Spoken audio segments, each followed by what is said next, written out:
This podcast is part of the Zeo to Hero Podcast Network. AvenuePodcast.net. Hello, all my beautiful people. It's time for another fun episode of If You Give a Dad a Podcast, and this one is going to be awesome. I am really excited for you guys to be here to hear this episode. If this is your first time listening, then you're in for a real treat. And if you're one of my longtime listeners, welcome back, and thank you for being here, and I hope that you really enjoy this too. I have on with me today Cullen Bunn. He is a New York Times Best Selling Writer. He has wrote stuff for Marvel.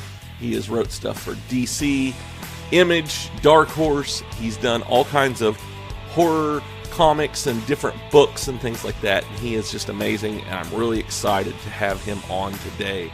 I think you guys are really going to enjoy this, and I'm just ready to get into this so you guys can hear all this great content. And for those of you who are here just to listen to the Cullen Bunn episode, welcome. I hope that you enjoy what you hear, and I hope that you stick around and listen to some of the other great episodes I have here as well. So, if you guys are as excited as I am, then let's get this show on the road.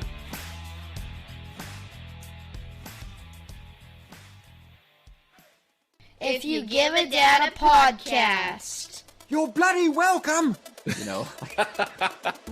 Hey, Dad. If I get my hand stuck in a pickle jar, I'm straight up bull in a china shop, just swinging around.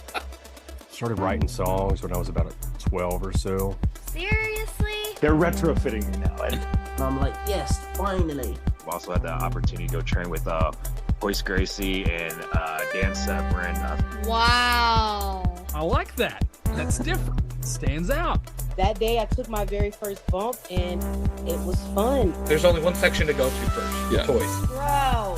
I was like, no, man, surely this guy's not worked out that long. I haven't laughed that hard since I was a little girl. What? Man, this guy won't shut up. And just a reminder before we get started here, make sure that you like, share, and subscribe to iGadap wherever it is you're listening to. Hit that notification bell so you are notified when a new episode drops. Also, make sure that you go out there and rate and review this episode. Tell me what you think of it. And the more people that do that, the more likely I am to be recommended to somebody else. Now, on to the show. All right, everybody. This one is really cool for me. It's a guy that I actually met, I think it was about a month ago at ArtCon. You know, I did the live show there and everything, and I was able to meet this guy. He is a comic book writer. He's a novelist. He writes short stories. He's actually a New York Times best-selling writer, and he's worked with Marvel, DC, Dark Horse, Image, all kinds of other stuff. As you know, he also was the writer for Deadpool Kills the Marvel Universe. And I am talking about Cullen Bunn. Man, how are you doing today? I'm doing great. Thanks for having me. Yeah, I've been looking forward to this for a minute, and it's really great to have you here. Well, thank you. So, man, you've kind of done a little bit of everything, I guess, when it comes to this. I actually just got one of your books in the mail the other day. I'm just about to start reading it. I had some stuff come up, so I haven't got a chance to read it, but it's really cool. Which one is it, so I can tell you if you should bother? So it is it's the one that has you're sitting at your computer. Oh, A Passage in Black. Yes, Passage in Black. That's it. Yes. Yeah, that's a fun book. The origins of that book is, I published a collection of my own prose short stories. Uh-huh. And there was a few spot illustrations in that book. Right. And the artist said, we should do it at a comic book convention. He came up and said, you should do a comic book adaptation of these stories. So I just reached out to a bunch of different writers and artists and had them adapt stories of mine. So yeah, it was a fun book to do. It was an interesting project. That is really cool. So what actually drew you towards, because I know you do a lot, you're known as the master of horror, so what kind of drew you to doing the horror genre? In a way, I was always interested in, I've always been interested in, all the speculative genres, horror, fantasy, science fiction. Uh-huh. That was always my bread and butter. It was the stuff I geeked out over when I was a kid, and it just always stuck with me. But and at one time I would have told you I wasn't necessarily a horror fan in the early days. Uh-huh. But when I think back, that's not true. I mean, I was always fascinated by ghost stories. I had my brothers and sisters were all 10 years older than me, and they loved to torment me by telling me stories about the kid who drowned in the lake out behind our house and how he would come looking for kids to go swimming with him at night. And, it was always, they were always telling me those stories. I vividly remember a number of nightmares I had when I was a little kid. Uh-huh. That were real horror shows, and those stuck with me. Yeah, I was always into haunted houses and monsters, so I was always, to some degree, really fascinated by horror. As I got older, I kind of maybe phased out of that and phased more into science fiction and fantasy. But then sometime in high school, I gravitated back into horror in a big way, and cool. It's stuck with me ever since. Yeah. I have to say that horror is probably one of my favorites. I actually just did another podcast with a friend of mine, and we were actually supposed to talk about wrestling, because I have wrestlers on my show and stuff like that a lot. So it was more of we were supposed to, in a way, try to convince him on why he should start watching. And by the end of it, we were talking about horror movies. So I'm gonna have to listen to that, because I want to see the progression in my mind. I see how it happened, right? Like I've already developed this entire screenplay of audio play of how you got from wrestling to horror fandom. But I'm gonna have to see how if my imagination rings true to that. Well, the way we put it, I will say this is it ended up being we were chasing rabbits through most of that episode.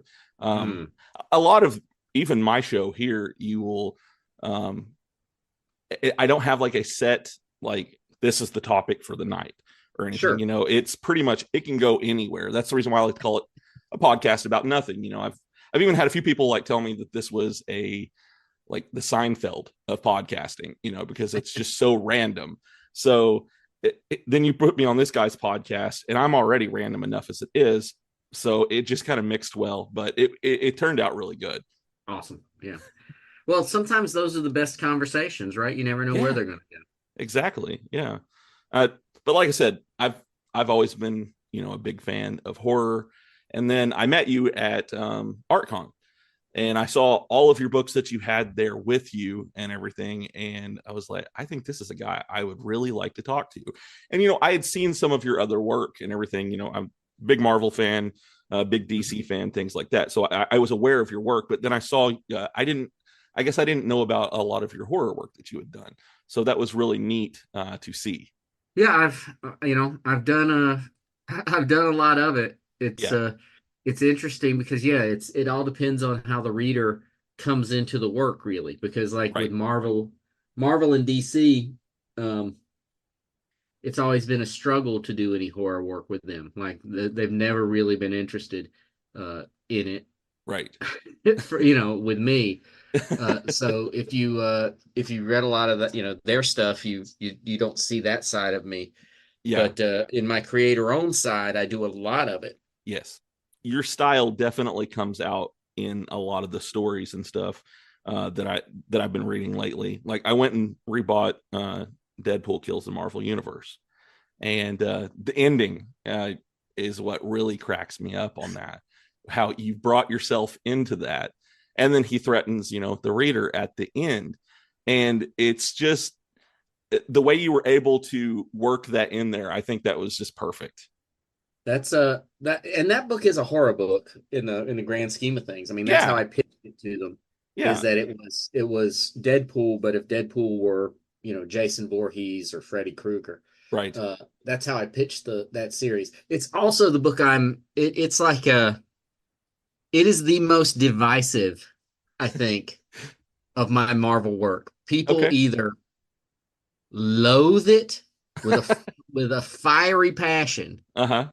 Or they love it. And it's funny, I still, to this day, that book came out over 10 years ago. Right. Yeah. And, I still get messages from people who'll say things like, I'm glad this book killed your career or something like that. And I'm like, oh, you mean Marvel's best-selling Deadpool book ever? Yeah, that killed my career.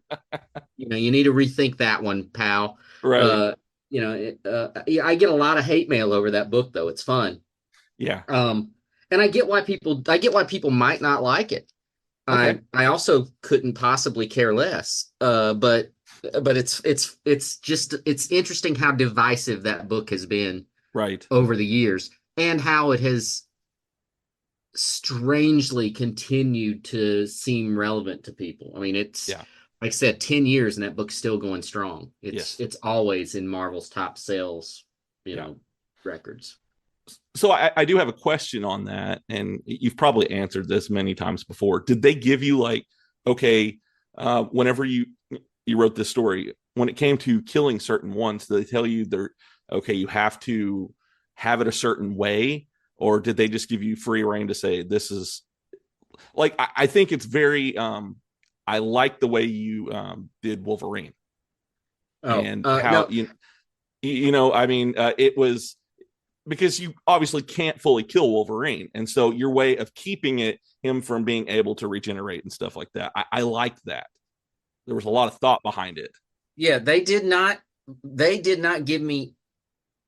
I'm thinking through this right now. Yeah. There were no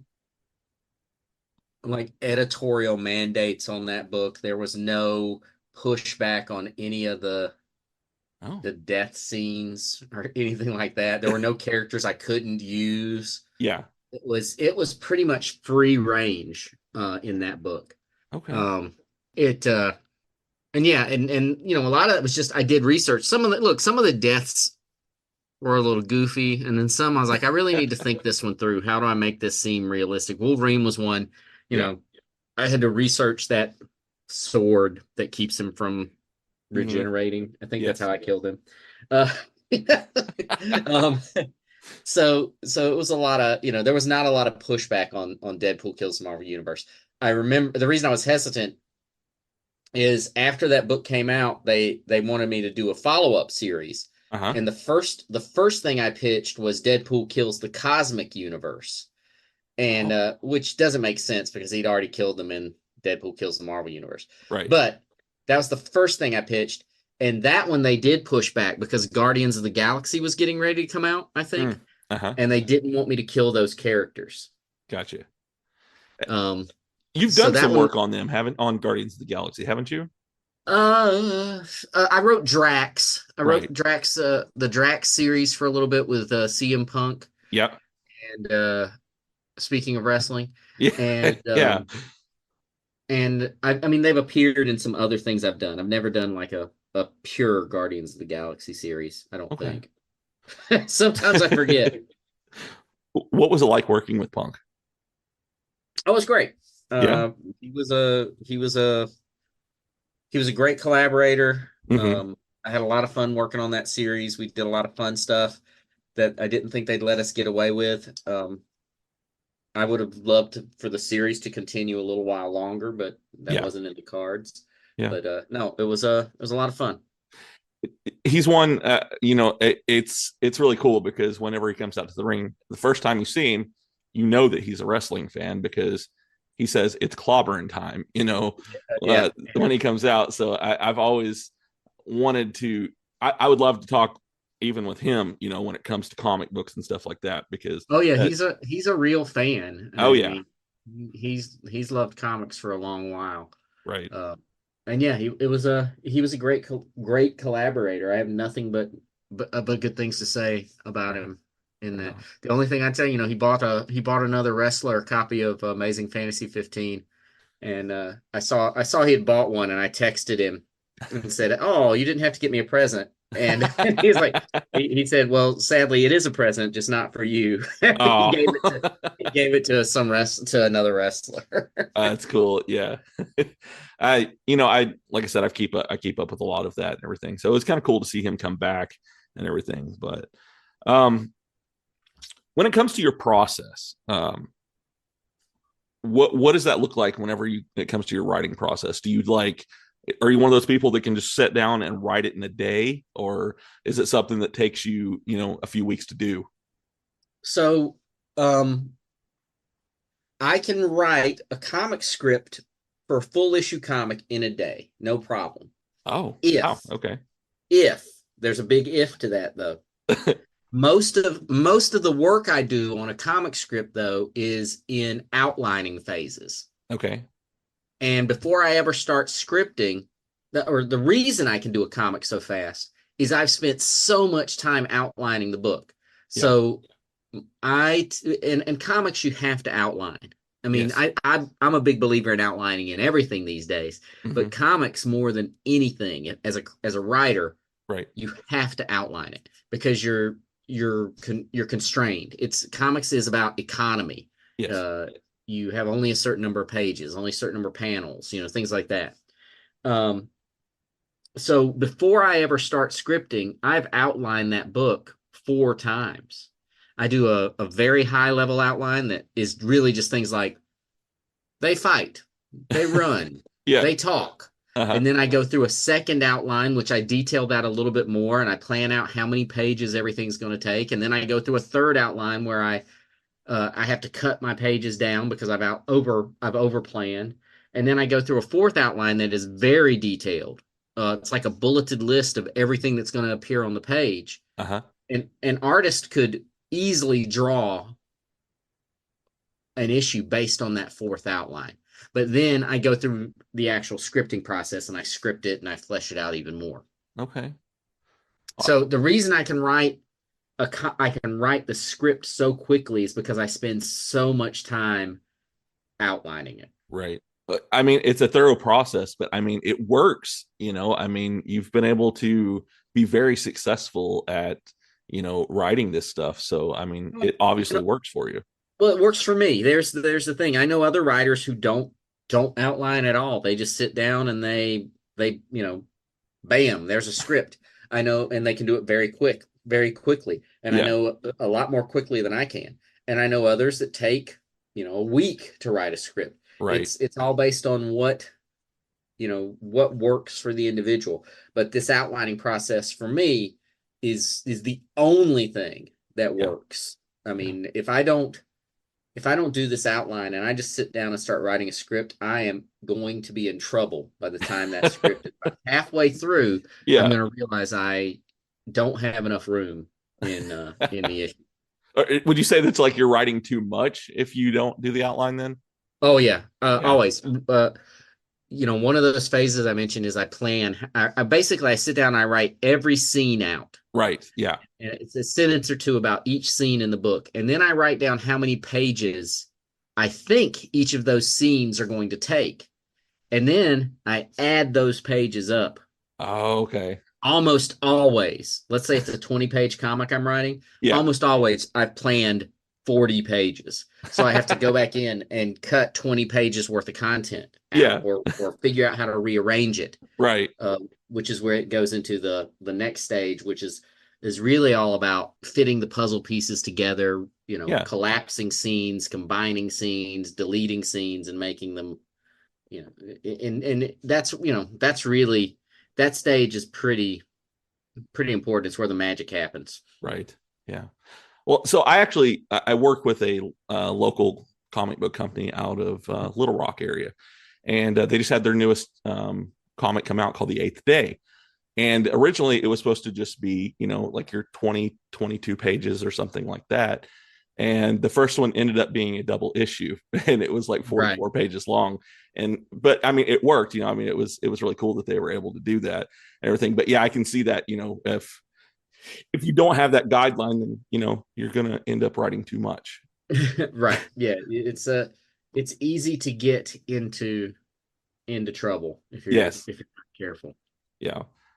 Because, a comic, it's not like a novel or a short story where you just keep going. That's fine. Yeah. Your publishers are going to say, nope, you have 20 pages. Well, and then you're just like, what do you do when do you just condense down? How many times does that happen? Well, I mean, usually I know how many pages I have before I start outlining, Right. so it's okay. Not Okay. too long ago, I was working on a licensed comic though, Mm-hmm. and I remember taking the calls with the editors and writing my notes, and and I pitched them my story idea, and they approved it, and so I was off to the races, and I wrote it. Uh-huh. And I turned it in, and the editor emailed me back and said, "This comic's great, but you wrote a 30-page comic, and you only have 18 pages." Oh no. And I wrote, I said, no, no, no. We discussed it. We said 30 pages. And I went back to my notes, and sure enough, on my notes, 18 pages. I have no idea how I thought it was going to be, why I had 30 in my mind. But I had to go back, and I had to condense and combine scenes and cut Yeah. what, cut the stuff that, it didn't need. And it was the comic was fine in the end, Yeah. but it was definitely a challenge to make that story work in just Right. over, almost half of what I had originally planned. Yeah. So now before I start writing anymore, before I start outlining, I make sure I'm doubly sure how many pages I have. I bet that, kind of breaks your writer heart whenever you have to do that too. Well, I mean, maybe a little bit, Yeah. but it's also, it's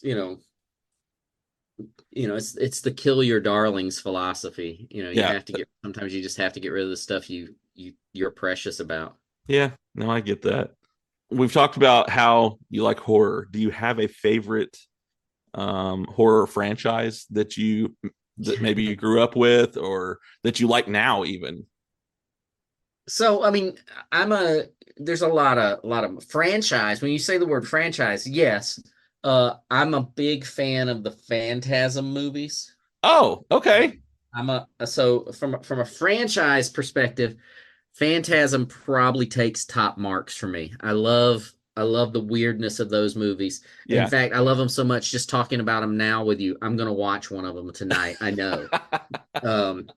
I like the surreal, dreamlike quality of those films. I love Phantasm. Yeah. Every movie, even the ones that aren't my favorite in that series, I still like. So, it's but yeah, and then, if we're not talking franchises, Aliens or Alien. Alien and The Thing are my two favorite horror movies. Okay. I think they're sort of what I would consider the echelon of horror films. But I like all of it. I mean, I'm trying to think of one that I just no thanks, and I'm not sure there is one that I wouldn't at least give a try. Yeah. Or at least I've watched more than once or read more than once. In comics, I loved Hellblazer, and I love Swamp Thing. Yeah. I loved the old Charlton horror anthologies. Mm-hmm. In novels and prose, it's a list of writers that I really like. I got you. Growing up, I listened to a lot of like radio dramas and things like that, and I love listening to the old like radio horror shows. Oh yeah, sure. Some of the coolest. I mean, I'll be sitting there at work, and it's Spotify now has a lot of that stuff that I can find. And yeah, I will definitely sit there and just listen to hours worth of just the old timey radio shows. Yeah, I mean, there's always been interesting content out there, and and a lot of the old stuff still holds up. A lot of it. It does. Yeah, definitely. I like a lot of the ones, and I like the way that they talk with it too, because I remember there's a word that sticks out with me when they talk about ghosts. They didn't call them ghosts back then; they were apparitions, Apparitions. Yeah, and I just love that. It feels like a different. I mean, it is a different time, and it just felt a lot more like classy. I like a lot of the older. You like that classy horror? I do, yeah, but I'm also the other way too. I love stuff like body horror. I don't know if you get into much of that and everything, but there's some ones out there that are kind of crazy that I like. Well, I mean, yeah, there's a lot of great, when I hear body horror, my mind goes to David Cronenberg movies. Uh-huh. I feel like there's a lot of body horror in that. Yeah. If you think of things like his remake of The Fly and stuff. Right. Which I love that remake, and I remember that like it's like I'm 35, so I was kind of a kid whenever I watched that for the first time, and that one stuck with me, especially when you get towards the end of that movie, and he's almost fully a fly and everything. The way that they did that movie was it sticks with you. Oh yeah, it's a great it's a great movie. It's definitely a movie where the remake was far superior to the original. Yeah. It's terrific. So at the beginning, I told you that I met you at ArtCon, and I know that you've been there. You've done a couple of these now, haven't you? Yeah, I think this was my second ArtCon. Okay. This was the first time that we had been at that one, so I mean, it was a lot of fun. I haven't got to do a lot of the different cons and stuff. About how many a year do you say that you end up doing? Oh, not as many as, I mean, back in the early days, I would say, I did a lot. Yeah.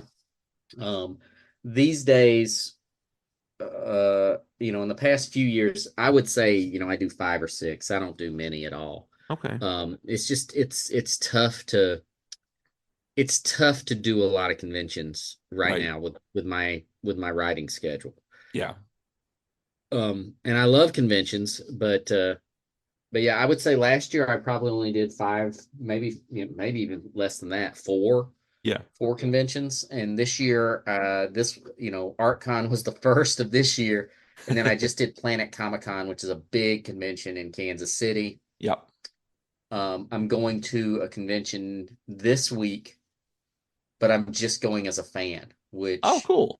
is something I started, for 20 years, I haven't been to a convention as a fan. Yeah. I've only gone for work reasons. Yes. And last year I went to a horror convention in Texas, and I just went as a fan. And it was the first one in decades, that I'd been to. And I just had such a great time doing it. It reminded me what I liked about, it reminded me of my own fandom, which can be easy to forget if you're not careful, Yeah. And so now I promised myself I'm going to do one a year as a fan. So this year, this week, I'm going to another horror convention that I'm just going, not to work, just as a fan. That's cool. You've got to take time for yourself to be able to do that. And so I really like that idea that you're just getting out there and enjoying yourself. Yeah. Well, it's like I said, it's important to remember why, why I like this stuff. I'm not, I didn't set out in this business because, I think comic, writing is a dodge of some kind, or writing horror or comics or whatever is somehow easy. That was never, that's not why I set out down this path. I did it because I loved it. Right. And, and I was a fan first. Yeah. But a lot of people forget that along the way. They forget it. They forget their fandom. They forget, what they love about it. And I don't want to be that kind of soulless husk, going forward. So I need to remind it. And I'm super excited to go and geek out and stand in some lines and everything else. They're going to be like, Cullen, what are you doing in lines? Just come up front. No. That nobody does. Very rarely does that happen. You don't get recognized at these when you're just at them? Oh, I do. I do. But it's, I don't know that I get recognized by the people who would get me in the front of a line. Gotcha.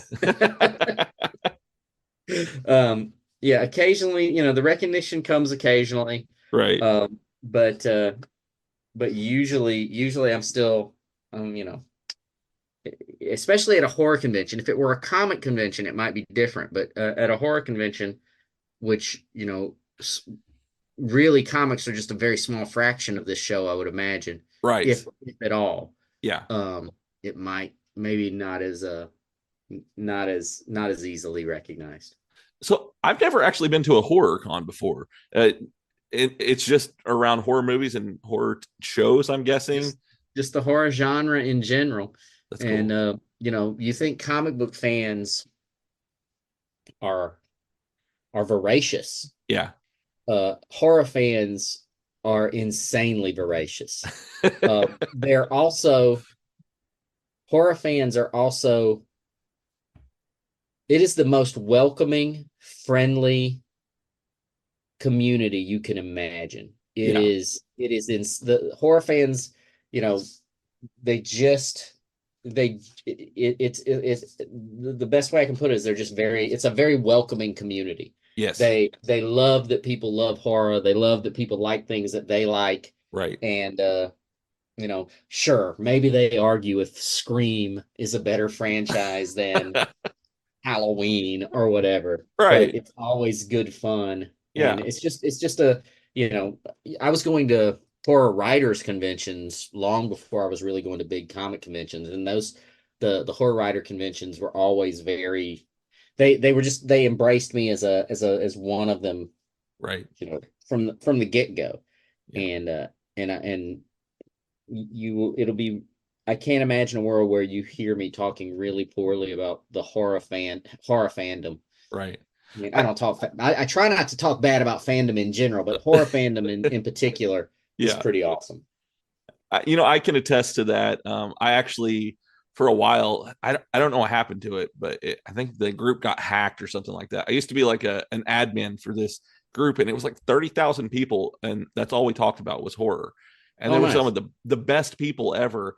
And then one day it just disappeared, and I'm not really sure what happened to that group, but I always think about it, and I made some real friends in there, and there are friends that I have that I'm met on horror chat boards and things like that 25, 30 years ago.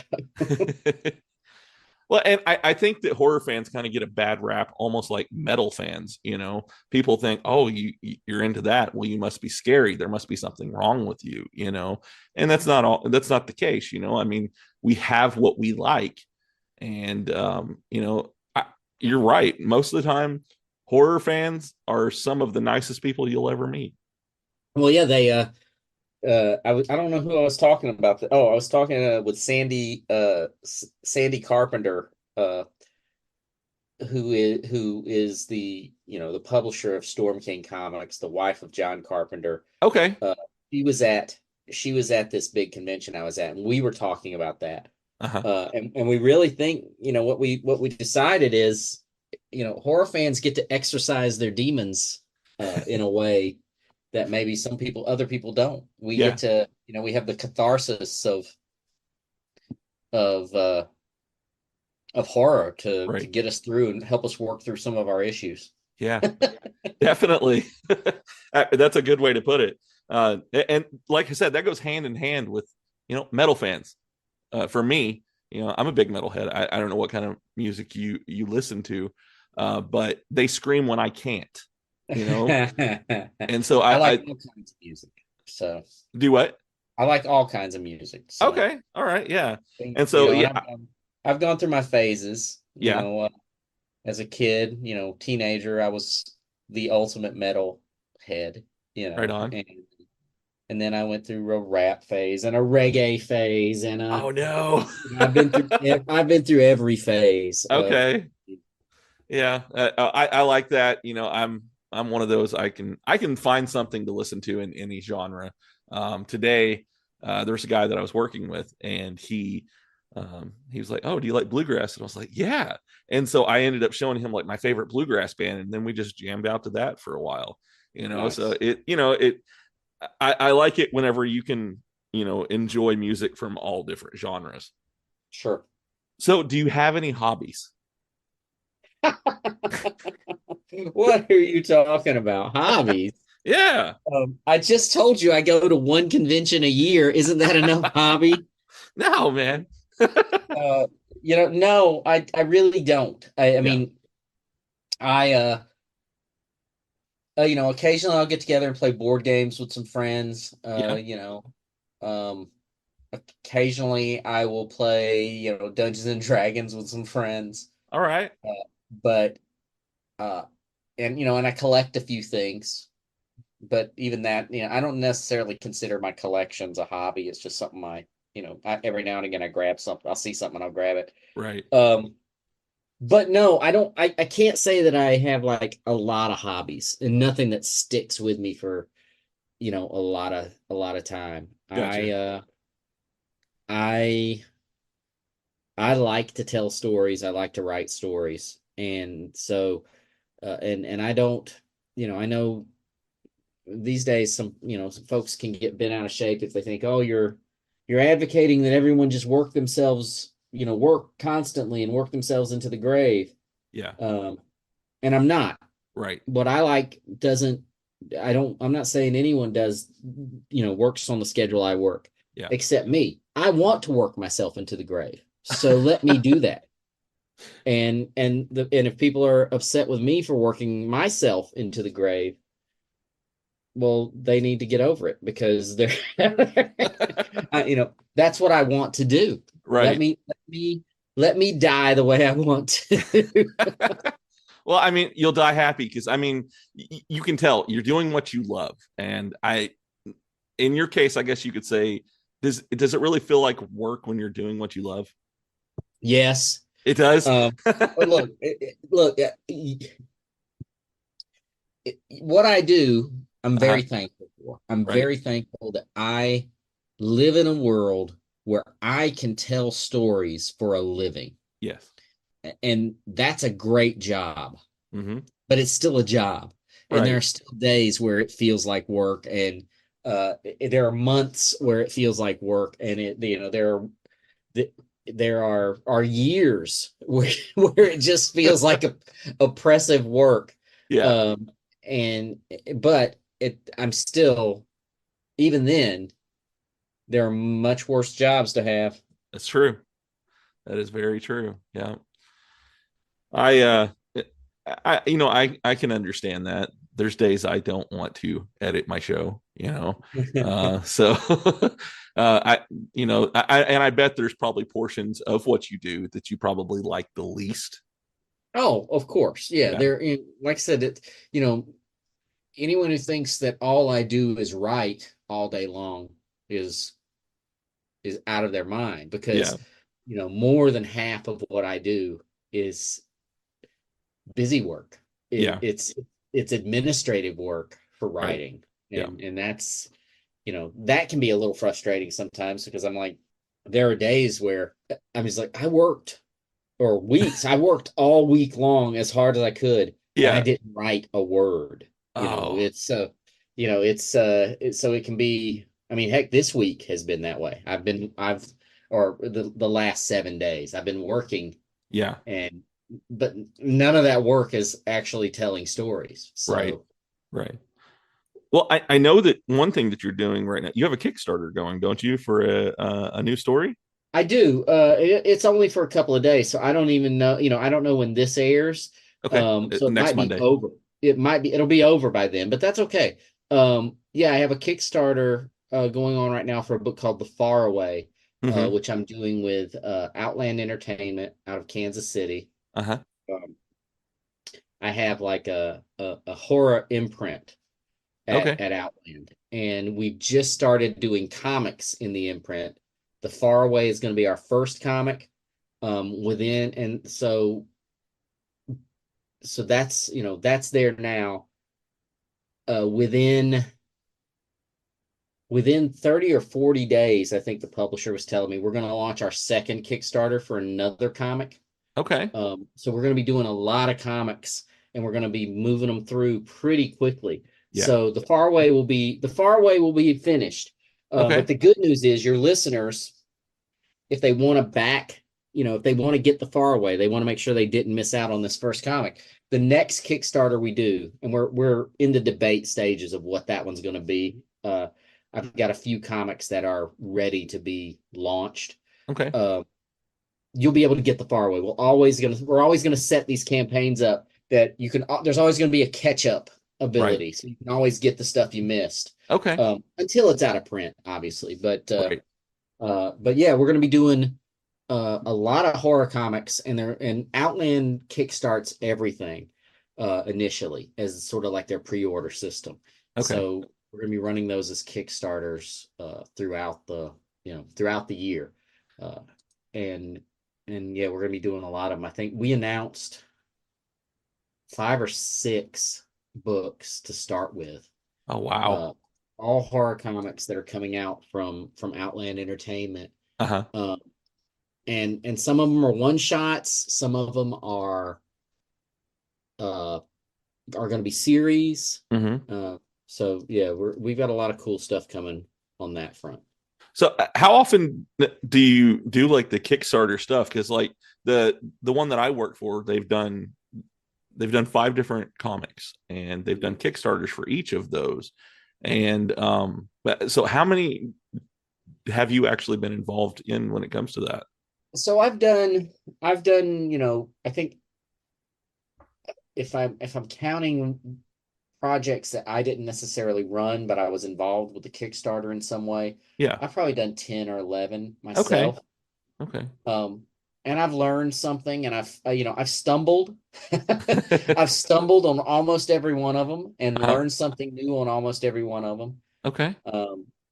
But now with Outland, they've done, I don't know, 50, 60 projects. Right. So they've kind of got a system in place. And even then, they're still learning new things and doing new things. So right. Well, that first story that you guys are coming out with, it sounds really cool. It's an adventure, but it's a horror, so. Yeah. It's sort of, if you remember, well, you might be too young, maybe. When I was a kid, there was a cartoon based on the Dungeons and Dragons game. Okay. Yeah. And in that cartoon, 5 kids were transported into the magical world of Dungeons and Dragons, where they meet a friendly little gnome who gives them magical items, and they go on fun adventures. Yeah. And this is the book that is currently under Kickstarter is called The Faraway. It follows that basic premise. 5 kids are transported into a magical fantasy world. Where they meet a little gnome who gives them magic items. And then things go catastrophically wrong. And they realize that they are in a terrible, terrible place. And horrible, horrible things are happening. Yeah. And that's where it becomes sort of a fantasy horror novel or a fantasy horror comic at that point. Yeah. I love that idea. I mean, it's something, just hearing that, I get to use my imagination on what's going to happen, Yeah, and it's one I can't even tell. I can't tell. Right. I can't tell readers, because come page 6, yeah, things go wrong, and in a big way. Yeah. And it's a fun book for me, because this was a book that came about in a really weird way, because I was actually sitting at a coffee shop one morning working. And this artist, Vitaly Kalchenko, emailed me out of the blue. Okay. I see email come. He's an artist from Ukraine. He said, "Hey, I'd love to work with you on a comic. Here's some samples of my art. What do you think? Would you like to work together?" And I looked at his art, and immediately I started typing up a script for The Faraway. Oh, that's cool. And I typed it sitting there, the initial, I don't know, maybe 10 pages. Sitting there at the coffee shop. And that was one I didn't outline. I just got into it, and I just started, those first 10 pages, I just wrote. Wow. And I wrote back to him and said, "Yeah, do you like this script?" And he started drawing it immediately. So it just came together in this sort of, I got that email from him at the right time. Right. I put aside the stuff I was working on to write a new script and send it to him. Right. And he started drawing. He's almost done with the 2nd issue now. Yeah. So we're just, we're moving right along on it. I love that about creative people. When inspiration hits, you have to drop what you're doing so you can make sure that you don't lose it.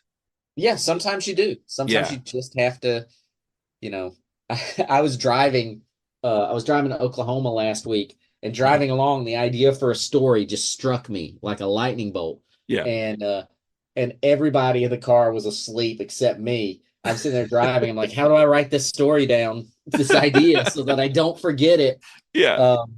And I probably drove unsafely to get the idea down in my phone for a little bit. That's all right. I mean, got it there. You can do voice memos, can't you? Well, I didn't want to wake up the people in the car. That's and true. Also, Okay. Also the idea that I came up with was not safe for work. So I didn't want to be like, running through these things. I didn't want my wife to wake up and hear me saying these vile things and think I've finally, gone off the deep end. Yeah. So I quietly, shamefully figured out how to put it in my phone without wrecking the car. If I had been by myself, it would have been a problem. I say all sorts of vile things to myself all the time, but I didn't want my wife and kid to hear me ranting over that stuff. Right. So your government agents that listen to you are like, good God, what's up with that dude? Then? Oh, look, if I'm not on a list by now, I've got, look, if anyone's monitoring, what I say into my, my notes file, or what I search for in doing general research for comics. Right. If anyone's watching that, I'm in big trouble. Yeah, he's at it again. Yeah. I just see I envision some like 1970 style giant computer that just, and it's just like running ticker tape of the stuff I'm looking for, and somebody's sitting there reading it, monitoring it. Oh, that's great. I can picture that in my head.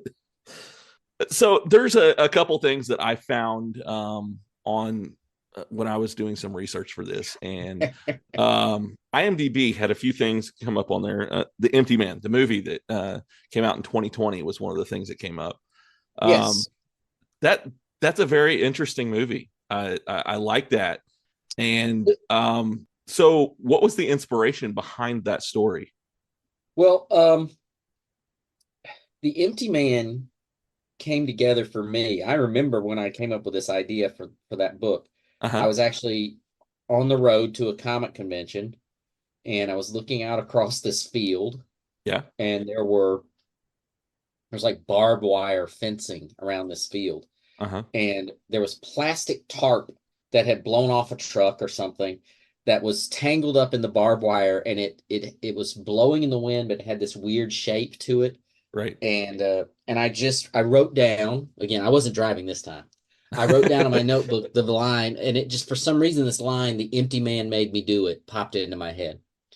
And I took that idea, that line, and I just developed it out into this story. But it all started just by seeing some old plastic tarp, hanging on a barbed wire. Yeah. And I don't even know, maybe when I thought of that line, I was thinking something else, but it eventually became this story. And the movie is very different from the comics. They're very different properties. Okay. The comics go into some vastly different places than the movie. Yeah. Well, I'm guessing you're able to express yourself more through a comic. They have like a certain amount of time when it comes to a movie. And I know I've heard this many times, movies are always different. You hear people say, oh, well, the book was better and things, but you're able to put more detail when you're writing this stuff than what they can actually put into some of these films. Maybe, the difference, the thing that comics can do that movies can't is you can get into the heads of the characters in a better way. You can get that narration. So it's a little bit of a cross between film. Comics are like, somewhere a middle ground between film and prose. Yeah.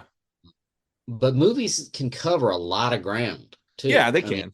They can cover a lot of ground and can get some in-depth stuff and do some things that the comics, can't do. The Empty Man, I think, is a great movie, and I'm glad that it's got sort of a it's kind of, since its release, has kind of gotten this weird cult following. Okay. Because it came out in theaters.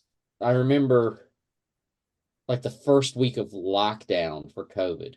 Oh, okay. So it came out in theaters at the absolute worst time for a movie to come out in theater. Yeah. So, I mean, but since and it didn't have, I don't think it had a great marketing campaign behind the movie. I don't think the marketing campaign, the commercial, the trailers really did the movie any favors. Yeah. But it's got this, interesting cult following since that time, because it is a really weird movie and it's got some really creepy stuff in it. But yeah, it's very different from the comic. I think, it's interesting because I think people can read the comic and get a very different experience than people watch the movie will also have a very different experience. So it was an interesting adaptation. Now I'm going to have to get the comics so I can, see the there are three difference. There are 3 trade paperbacks out for the Empty Man right now. Okay. There was another thing that came up in there, and I didn't get to research it too much, but it was called The Unsound. Yes. Now, the first thing that comes to mind for me, there's a podcast that I listen to called The Black Tapes. Okay. And they bring up a thing on there called The Unsound, I believe. And what it is it's a sound that I guess can kill you. What is The Unsound with what you have there? The Unsound is a book about, if I really boil it down to bare essentials, it's about a young nurse who gets a job at a haunted asylum. Okay. And it came from, this notion that in the 80s, due to budget cuts, there were a number of asylums that shut down. Okay. Mental hospitals. Mm-hmm. And their patients were just let loose. Oh. They just let loose. And it was kind of that notion kind of startled me a little bit. Yeah. And then I've had some, I visited some friends and family members who were in mental institutions for one reason or another, and that was always it was always a very strange and surreal experience for me. Yes. And I just wanted to explore for myself sort of the weirdness and how unsettled I was by all of that. Yeah. So The Unsound is about a girl who goes to who starts working at this asylum. And while she's there, a riot breaks out. She gets trapped in the asylum, and then it just starts spilling out into this sort of surreal world. And the Unsound is sort of almost a pantheon of beings that she ends up encountering or having a brush with while she's in this asylum. Okay. Yeah. Huh. That's a very, that's an interesting way of looking at that, because the first thing that does come to mind if you go is, it can be very unsettling for someone. Yeah. It was upsetting. And, yes. And I wanted to try to explore that a little bit. Mm-hmm. So, and that's, it's on IMDb because there's a film in early development for Netflix. Oh. Yeah. All right. Well, hopefully we will see that happen here soon then. Yeah. Knock on wood. There you go. So we're kind of coming up close to a close here and everything. I've just got a few more questions for you. Yeah. So you have a podcast with your wife. I do want to talk about that because I've become an instant fan of that show. Well, thank you. What made you guys decide to start doing your podcast? I think my wife Cindy was just a podcast fan. Yeah. And she was listening to a bunch of podcasts, and then she was, she got kind of involved, like doing occasional appearances on podcasts and things like that. Yeah. And she just thought, wouldn't it be fun if we just did one ourselves where we just talk about the nonsense we talk about right on a daily basis. So we started recording one, and we had ups and downs. We recorded some and we stopped recording, and then we fell off of it for things going on in our life. but yeah, we just recently really dove back in trying to to do it and stick with it this time. Well, yeah, y'all went from like hadn't had one since like 22 or something, I think. Yeah, we had some stuff going on, just personal stuff that we got to the point we just didn't feel, one of the things we want to do with the podcast, we don't really want to bring, we want to stay pretty upbeat. Right. Yeah. Yeah, I get that. And there was a while there where neither one of us were feeling very upbeat about anything. So we just didn't want to, to do that. So, we got we figured out our business, and we figured, okay, now we feel like we're in a better place, and we can not, bring the party down. Right. And so we started it up again. Well, speaking of upbeat, the song, dude, that song is awesome. I know, right? I'm very, I was very excited about that song when we got it. Yeah. And yeah, we get a lot of people who say, "Oh, where'd you get that song?" And I wish I could tell people. I'm not, but the guy that we hired to do that song vanished. Really? Like this was his masterpiece, and then he just disappeared, and we can't find him because there have been other things like, oh, we should do a different song, and I try to find him and I can't get him anymore. So, oh wow, yeah. Well, I mean, the music sets the tone for the show. I believe that, and it definitely has that upbeat feel and makes you excited to listen. Oh yeah, when we got that, we probably listened to it, on loop. Oh yeah, quite a bit.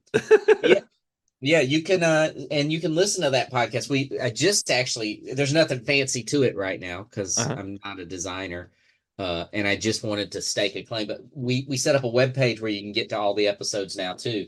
Oh, cool. It's theBungalowPodcast.com. Sweet. And I say you can get to all the episodes. We're working with with some folks that we recorded our previous seasons, and we're going to load all those in there as well. But it's got all of the current 2024 episodes are up there right now anyway. Yeah, which that's the only ones I've got to hear. And whenever I was listening to the first couple, I was like, wait a minute, there's more of these?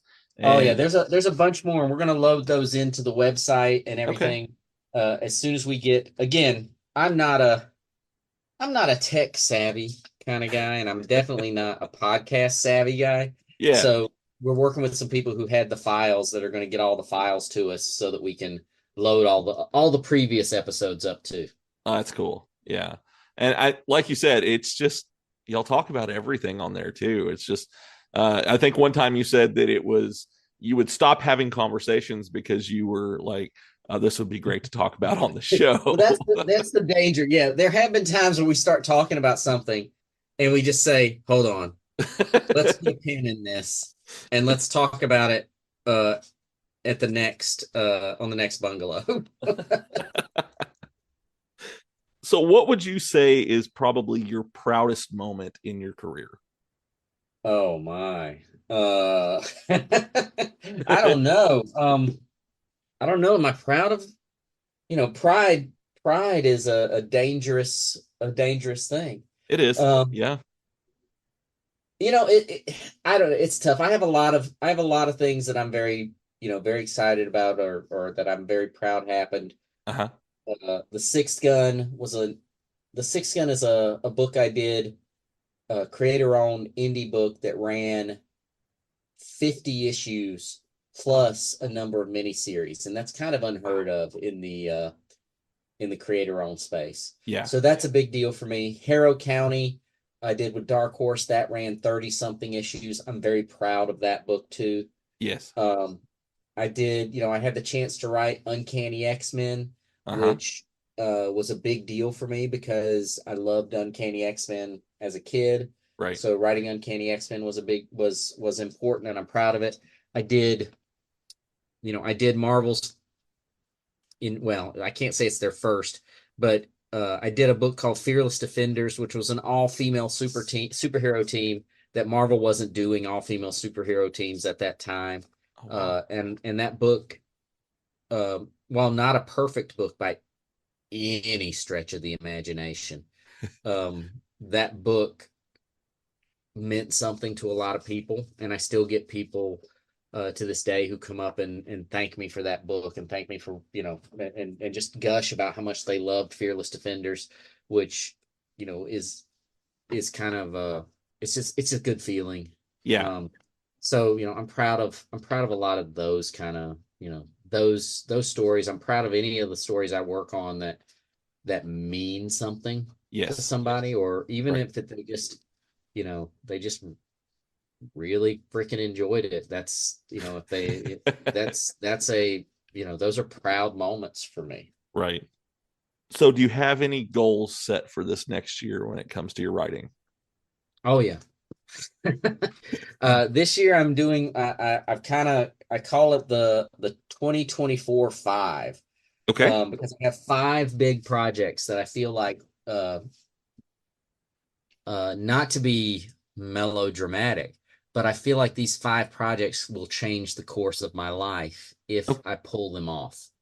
All right. And that's a big, it's a big if pulling these projects off.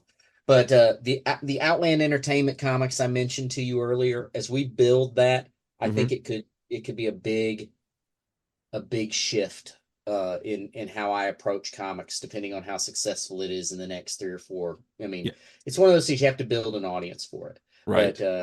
But I think it, in success, it could do some big things. I've got a big marketing plan that I'm slowly executing. That's part of this 2024 5, because if I do it right, it'll change things for me. I'm writing a novel right now that comes out next year. Oh, cool. And the novel's a big deal for me. It's my first full-length adult horror novel. Done lots of short stories, I've done a few kids novels, but this is my first, full-length horror novel. And then in the comic book space, I've got a book coming out in July called Beyond Mortal. Okay. It's a graphic novel that's coming out from Dark Horse. And it's a superhero story, but it's a very horror-centric superhero story.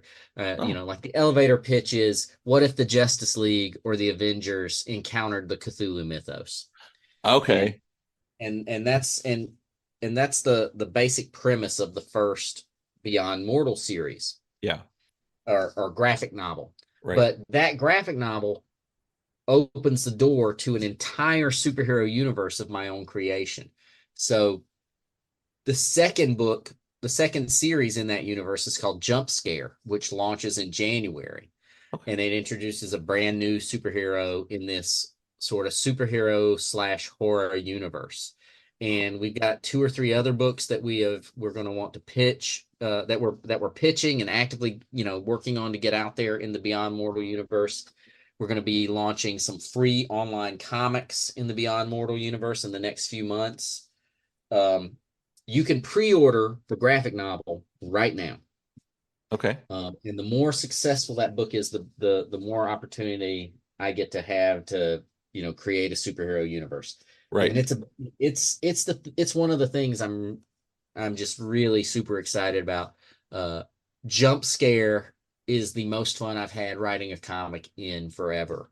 So it's a big deal to me. And like I said, we got several other series in the works in the Beyond Mortal universe. Right. That's a big goal for me, is making sure that happens and is successful.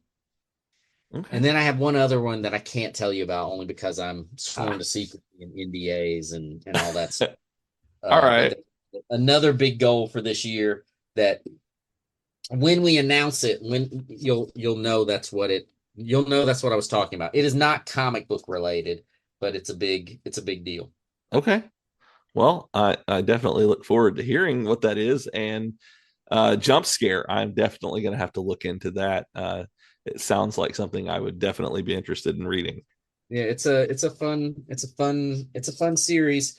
Like I said, and it all kind of kickstarts in July from Dark Horse with the Beyond Mortal graphic novel. Nice. So when you first started out, what was the best piece of advice that you got? You know, someone told me early on that I needed to. There are a few pieces of advice. Okay.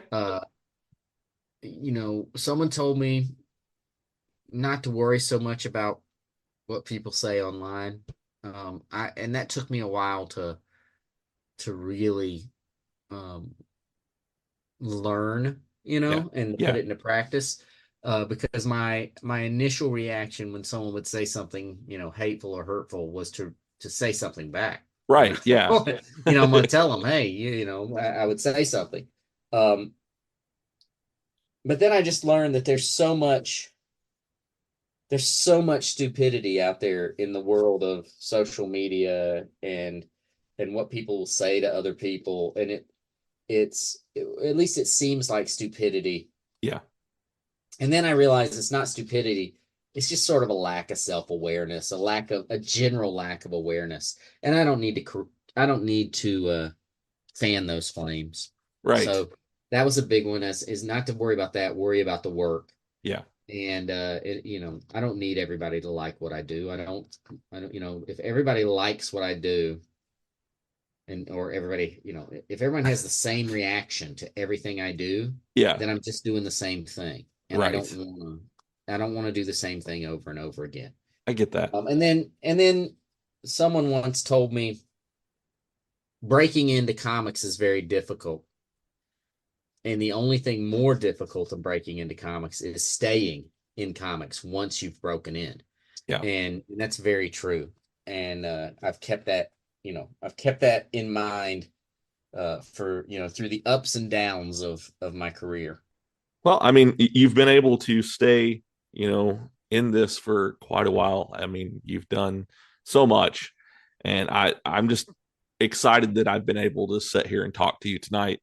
And thank you for being on the show. I really do appreciate this. Yeah, no, I'm glad to have been here. I'm glad you had me on. It was a good time. Yeah. If people want to follow you online, how can they do that? So I'm on all the socials as @Cullen Bunn. You can go to my website, which is cullenbunn.com, and from there you can subscribe to my newsletter, which I put out weekly. It's full of all sorts of information. From there you can get to, you know, my podcast, which is thebungalowpodcast.com. I'm pretty easy to find though. Yeah, mainly my newsletter, my website, and the bungalow are good places to follow me. I have a Discord channel that you can get to from my website. Yeah. That, you know, if people want to interact with me, there's plenty of opportunity to interact on that. Yep. So lots of places to find me and tell me how much you love me. So is there anything that maybe you want to bring up before I get you off of here? No, I mean, we talked about quite a bit. I mean, there's some other cool stuff coming up. Obviously, there's in April, I have a new book coming out from Dark Horse called Monsters Are My Business. Oh, okay. The first issue comes out in April. I have Gotchamon is coming out in May. The first issue comes out, or the 0 issue comes out on Free Comic Book Day. Oh. And then, like I said, there's a ton of books coming from Outland Entertainment. But really, if you subscribe to that newsletter of mine, you can find you'll get a lowdown on everything as it's coming for sure. Okay. All right, man. Well, it's been great talking to you tonight. I really appreciate having you on. Yeah, thanks for having me. Maybe we can get you back on again in the future when we talk about some more of the different stuff that you've done. You know it. All right. Have a good night. You too.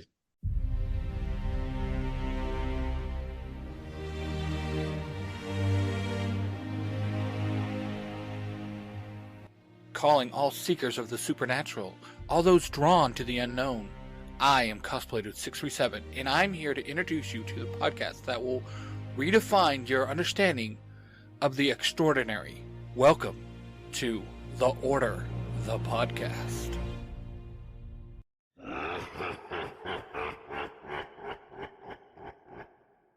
Existing inside the Order, there is the legend of the Chosen One. Join Eric Von Connors, a half-vampire, half-angel, alongside his remarkable team, Van Helsing, Bella Helsing, and Tasha Wolfsbane. Together, they defend the world from the forces of evil while trying to lead somewhat normal lives. Why should you tune in? Because The Order is not just a podcast. It's an immersive journey into a world where supernatural beings, ancient prophecies, and everyday struggle coexist. Subscribe now on your favorite podcast platform. Search for The Order, the podcast, and join me, Cosplay Dude 637, as we unravel the mysteries, explore the extraordinary, and embark on a supernatural adventure like none other. Again, that is The Order, the podcast, where the extraordinary becomes the everyday. Subscribe, share, and let the journey into the unknown begin. Happy listening. Hey listeners, I'm glad you're enjoying what you're listening to. I'm Billy from Zero to Hero Podcast. I'll always be joined by Jim, and me and him are the Folk and Skull Podcasting. If you definitely like jumping down rabbit holes from week to week of anything that ranging from the old school Power Rangers 90s-esque nostalgia, or we could even be talking about moon landings. So, I know you're interested, so definitely after the show, come check us out. Zero to Hero Podcast. All right, everybody. I hope that you enjoyed that episode with Cullen Bunn. He was a great guest to have on. I really enjoyed talking to him, and I look forward to getting him back on the show. And maybe I'll see him at some of these cons and everything, since we're starting to set up at those as well. I mean, yeah, it's a lot of cool stuff happening, and just want to say thank you to Cullen for being on the show, taking time out of his busy schedule to come and talk with me on here and tell me everything that's going on. So, while you're waiting on your next episode of iGadapt to drop, why don't you go try out one of my podcast networks that I'm a part of. They've got all kinds of great shows. I am part of the OIW Podcast Network, the Zero to Hero Podcast Network, and the Avenue Podcast Network. No matter what you're looking for, you will find a cool show to listen to there, and all great people, all great stuff. So go and check them out. I'll have them linked in my show notes. If you want merch, my wife is the one who makes that. Just hit me up and tell me what you want. I've got shirts out. I've got hats. I've got tumblers. I've got coffee mugs, stickers. I'm going to have a lot of different stuff coming. We are going to PTXCon. We'll be there on April 13th. And so you will see a lot of new merch coming out there. My wife has made me some really cool koozies that I think you guys are really going to like. So, yeah, if you need any of this merch, hit me up and let me know what you want. We'll get it shipped out to you right away. So the song at the end of my show is made by a man named Geek. He is awesome. If you like the way it sounds, make sure that you hit him up. He's all the time recording really cool music, and I just want to say thank you to him for recording that amazing ending song for me.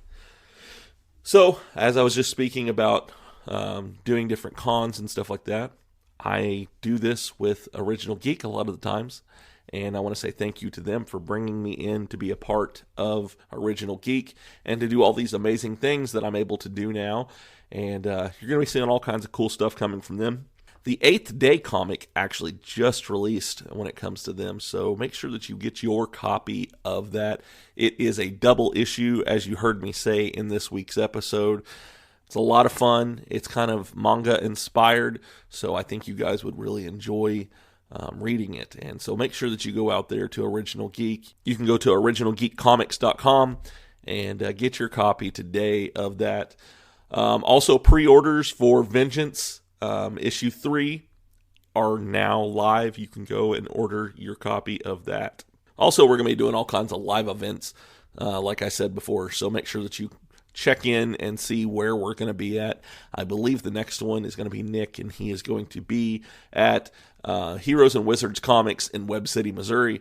Go and say hi to him. Get a copy of the newest 8th Day comic. Maybe get an autograph or something like that. But go out there and see him. Like I said, it's going to be on March 30th that he's going to be doing that. He will be there from 12 to 3, I believe is what it is. So go out there and say hi to him. So I have some cool things that are happening. You've heard me talk about a few of them. I've got a branch off of If You Give a Dad. I'm just going to call it If You Give a Dad a brand from now on. And I have If You Give a Dad a YouTube channel. That is ran by Ty. He is a guy that I've brought on the show before. I've been on his podcast before. He does all kinds of cool videos and stuff. And so he has started this channel to kind of help people on maybe they're wanting to get started doing a YouTube channel. And he shows you how to be able to do that, how to be able to do that on a budget. He does reviews on different things. The most recent one, I believe, was reviewing a lavalier mic that you can hook up to your phone to make things sound a little bit more professional. So make sure that you go out there and watch his stuff. I will have that linked in my show notes. Also, I have another one coming out, and it was with Cosplay Dude 637, and it's called If You Give a Dad a Cosplay. So he's going to be doing different cosplays, showing you how to do these things, and he's going to be talking to other cosplayers as well on there. So I'm really excited to have that branch coming out here very soon. So as you're listening to this, you've heard me talk about social media and things like that. If you want to follow me on social media, go to any one of them and type in If You Give a Dad a Podcast in the search bar, and you should find me on there. You can Google me. I should be the first 10 to 15 results that you find on there as well. If you want to send me an email, send it to giveadadapodcast@gmail.com. Like I said, I've got all kinds of merch. You can email me if you want to get some of this merch, or you can send me a message on Facebook. I look forward to hearing from you guys. I look forward to knowing what you guys want to hear on the show. If you have suggestions or something that you would like me to put in the show, hit me up. Send me a message. Send me a line. I would love to interact with you guys and to get that stuff going. Also, as you're listening, do me a favor. Go out there and rate and review this episode. The more people that do that, the more likely I am to be recommended to more people. And I love doing this show, and the more people listen, the better. Also, make sure that you like, share, and subscribe to this show. Hit that notification bell. That way you are notified when a new episode of iGadap drops. That way you can just stay up to date and see all the different shows that I have here going on. So, we have come to the end of another episode of If You Give a Dad a Podcast, and it is time for Billy's favorite part of the show, and that is Dad Joke of the Week. How come the Hulk doesn't lose his pants when he transforms? The experiment altered his genes. Jared, you stay over there. You stay over there. Yeah, you get back. You get back right now. I'm done with this guy. Over there. I'm bad. No, bad. Let me out. I'm getting the spray bottle. I'm getting the spray bottle. Dang it. I'm going to swing. Spray bottle. I'm going to put them on walls of chairs. All right. I love you guys. I hope you have a wonderful week, and I will see you next time. Bye.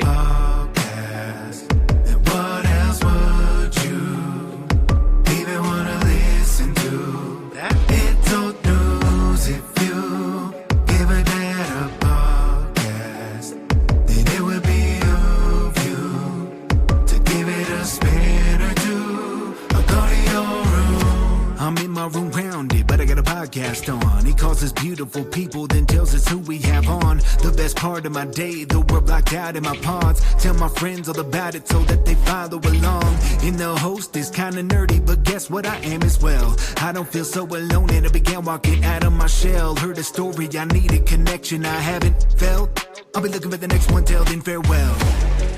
It's the podcast for me. Have it on, better go see. Listen closely, download and tune in remotely. It's the podcast for me. Have it on, better go see.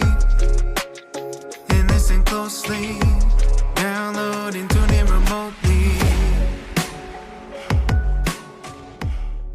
This podcast is part of the OIW Podcasting Network. All right, cool, sweet. Baby Jesus. Okay, cool.